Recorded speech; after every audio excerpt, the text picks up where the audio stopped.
Hoje, o Dia Nacional de Combate ao Câncer Infanto-Juvenil, que já representa a primeira causa de morte por doença entre crianças e adolescentes no Brasil. Exatamente, câncer, primeira causa. E quem vai conversar comigo sobre o assunto é o oncologista, pediatra, a doutora Adriana Moraes. Doutora Adriana, boa tarde. Boa tarde. Doutora, primeira causa de mortalidade entre crianças. Que drama é esse que nós vivemos aqui no país, hein? Primeira causa de morte por doença. Só perde para os acidentes domésticos e acidentes outros. Então, é uma questão que precisa ser trazida, né, para a nossa realidade. É preciso que se pense mais no diagnóstico de câncer. É uma coisa que parece ainda muito distante da realidade de alguns serviços de saúde e as pessoas ainda não têm esse conhecimento. Então, o que a gente quer é que se pense no diagnóstico, que o índice de suspeição ele aumente, porque quando a gente pensa no diagnóstico, e aí a gente diagnostica mais precocemente. Isso é que é o mais importante. Quais seriam os tipos de câncer, né, em crianças, adolescentes mais comuns? O câncer mais comum são os tumores cerebrais, o tumor sólido mais comum são os tumores cerebrais e as leucemias, que são a leucemia é o câncer do sangue, vulgarmente falando. Então, o que é que mais chama atenção para esses dois? Os tumores cerebrais, eles normalmente, o que é mais difícil da gente, de aumentar o nível de suspeição é porque os sintomas, eles são muito parecidos com doenças outras, doenças, digamos assim, não malignas, doenças comuns da infância. Então, é um vômito, uma febre persistente, às vezes uma dor de cabeça que não passa. Mas o que é mais importante é que esses sintomas, eles não são normalmente pontuais, são sintomas que perduram. Por exemplo, não é uma febre qualquer, é uma febre que persiste, que demora, que não se identifica, uma febre da qual não se identifica uma causa. Então, é um paciente que precisa ser investigado. Ou uma dor de cabeça não é exatamente uma coisa muito comum em criança. Então, chama atenção aquela criança que tem aquela dor de cabeça que persiste, ou que atrapalha ela para as atividades escolares, ou impede ela de brincar, ou que acorda ela durante a noite. Então, chama atenção, deve chamar a atenção do profissional de saúde e dos pais também, para levarem para uma unidade de saúde e uma investigação.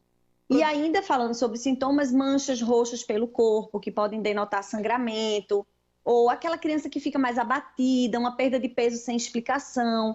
Então, são sintomas que normalmente não vêm sozinhos, vêm acompanhados e persistem, perduram e não tem uma causa específica e determinada. Desses sintomas aí, a questão da perda de peso, a questão de uma dor de cabeça, uma febre crônica, qual a senhora destacaria assim que seria o maior alerta para os pais nesse momento? Olha, a febre, ele é um sinal que está presente em quase todos os casos, principalmente os da leucemia. Então, essa febre prolongada, a febre sem explicação, que persiste, que apesar de tratamento com antibiótico ou com outros remédios não melhora, essa eu diria que é o sinal mais importante. Precisa realmente, que merece muita atenção. O adulto, doutor, a gente já fala assim, não fume, não beba com moderação, cuidado com o peso, faça atividade física. Agora, e criança? Como é que se previne o câncer na criança? Não se previne. Esse é o ponto mais importante. É isso aí que você falou.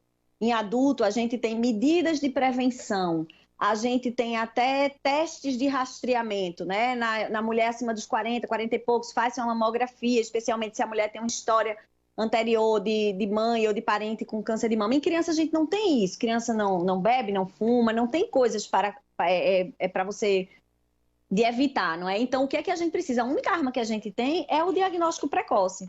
Então, a gente precisa que o nível de suspeição aumente, que os profissionais de saúde, das unidades básicas principalmente, eles estejam atentos a esses sintomas para encaminhar essas crianças o quanto antes para o serviço de referência, porque quanto mais precocemente esse diagnóstico é dado, maiores são as possibilidades de cura.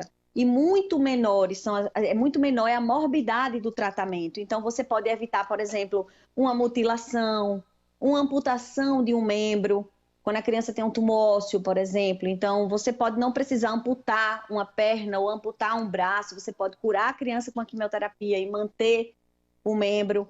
Um retinoblastoma, que é o câncer do olho. Então, se essas crianças são encaminhadas precocemente, você vai evitar que aquela criança perca o olho.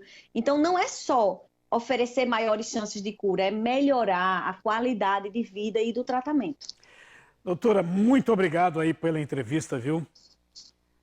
Obrigada a você, é muito importante. Obrigada pelo espaço. Hoje é o Dia Nacional do Combate ao Câncer Infanto-Juvenil, né? A gente vai conhecer um pouco da luta dos pacientes do GAC, o grupo de ajuda à criança carente com câncer, que desde janeiro desse ano já atendeu mais de 400 pacientes. Há 5 meses, Ana Lívia, de 10 anos, descobriu que estava com leucemia.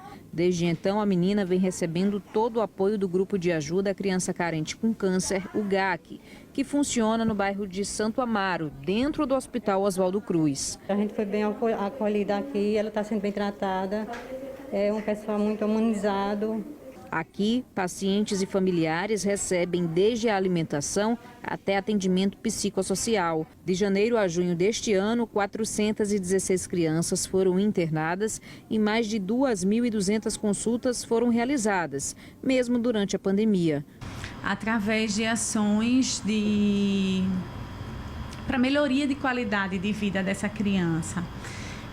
Fornecimento de medicamentos quando não é coberto pelo SUS.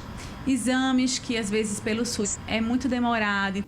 Pelo menos 35 profissionais integram a equipe multidisciplinar, além dos voluntários, como a Larissa, que já foi paciente do GAC há 7 anos e hoje ajuda na instituição. E aí eu decidi que quando eu recebesse alta, eu ia querer dar alguma contribuição para aqui para o hospital, já que eu fui tão ajudada, né? Lembrando que o diagnóstico precoce, a gente já falou várias vezes aqui, é a melhor forma de tratar, né?